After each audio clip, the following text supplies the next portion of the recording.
if somebody is doing something that is useful to the rest of society, I think that's a good thing. Like, it doesn't have to change the world. Like, if you're doing something that has high value to people, and frankly, even if it's something, if it's like just a little game or some improvement in photo sharing or something, if it has a small amount of good for a large number of people, I think that's fine. Like, stuff doesn't need to change the world just to be good.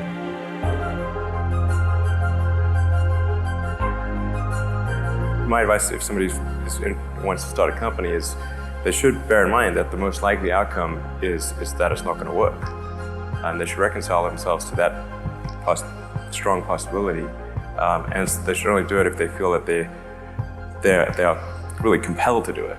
The way starting a company works is like, usually in the very beginning it's kind of fun, and then it's really hellish for a number of years. There's a friend of mine who's a successful entrepreneur, started actually his career around the same time as I did, and he has a good phrase. His name's Willie. He said, starting a company is like eating glass and staring into the abyss. And if you don't eat the glass, you're not going to be successful.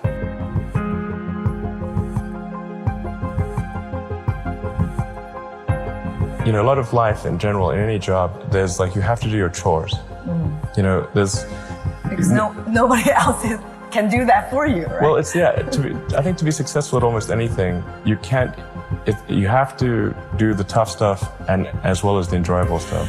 You have to do the boring stuff as well as the non-boring stuff. And if you don't do your chores, then bad things will happen. But if they don't do the things that they don't like to do, then the company will be in trouble. Like, you have to, you basically, like, it's more fun to cook the meal than to clean the dishes, okay? But you need to clean the dishes. You need to do both. Yes, you need to do both, exactly.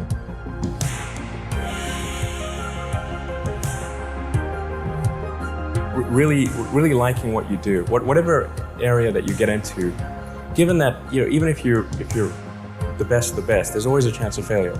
So I think it's important that you really like whatever you're doing. If you don't like it, life is too short. You know, I'd say also if you like what you're doing, you think about it even when you're not working. It's something that your mind is drawn to, and if you don't like it, you just really can't make it work, I think.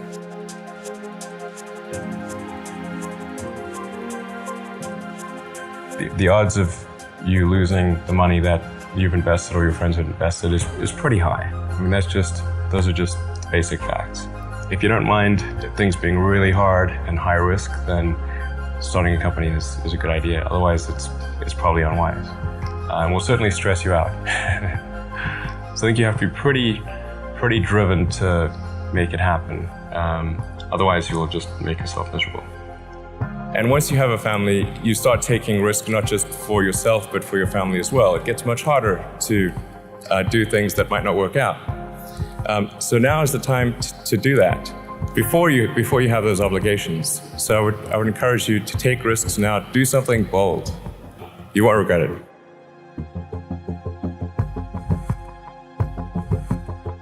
When you're building something new, there's going to be mistakes. And it's important to recognize those mistakes, acknowledge them, and take corrective action.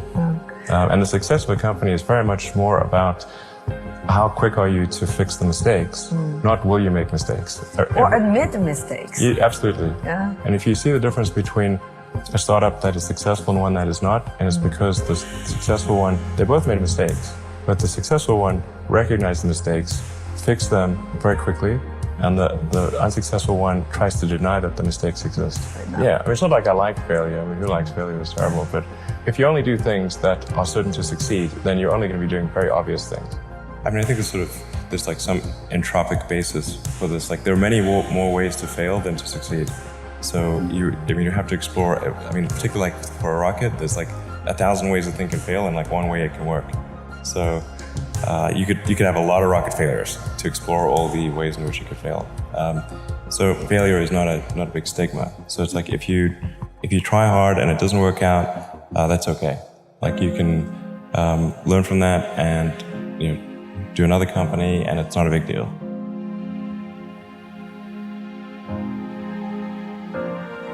I think it's very important to seek out to actively seek out and listen very carefully to negative feedback.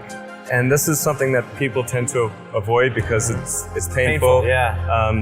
But I think this is a very common mistake, is to not actively seek out and listen to negative feedback. A well thought out critique of whatever you're doing is as valuable as gold. And you should seek that from everyone you can, but particularly your friends. Usually your friends know what's wrong, but they don't want to tell you because they don't want to hurt you. So they'll say, oh, I want to encourage my friend, so I'm not going to tell him what I think is wrong with this product. Yeah. It doesn't mean your friends are right, but very often they are right. And you at least want to listen very carefully to what they say. When friends get a product, I say, look, don't tell me what you like, tell me what you don't like. And because otherwise your friend is not going to tell you what he doesn't like. This dude's going to say, oh, I love this and that, and then leave out the this is the stuff I don't like list. Because he wants to be your friend, it doesn't want to offend you. So you really need to sort of coax negative feedback. And you know that if somebody is your friend, or at least not your enemy, and they're giving you negative feedback, then they may be wrong, but it's coming from a good place. And sometimes even your enemies give you good negative feedback.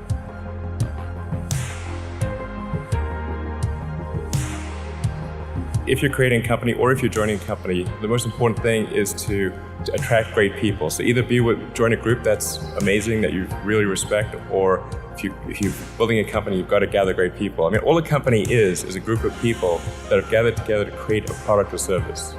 And so depending upon how talented and hardworking that group is, and the degree to which they are focused cohesively in a good direction, that will determine the success of the company. So do everything you can to gather great people if you're creating a company. When you hire people, or really what you're trying to, when you hire people, that just means you're convincing people to join you in the endeavor. You should hire people that are also passionate about what you're doing. So it's not just that they're not just there for salary, that they really need to care about what they're doing. And then they will stay during the dark times.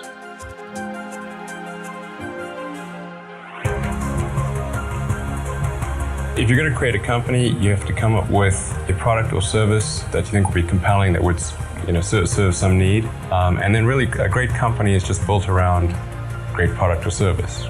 That's the whole purpose of a company, is to propagate that product or service and put it in the hands of people who would find it useful.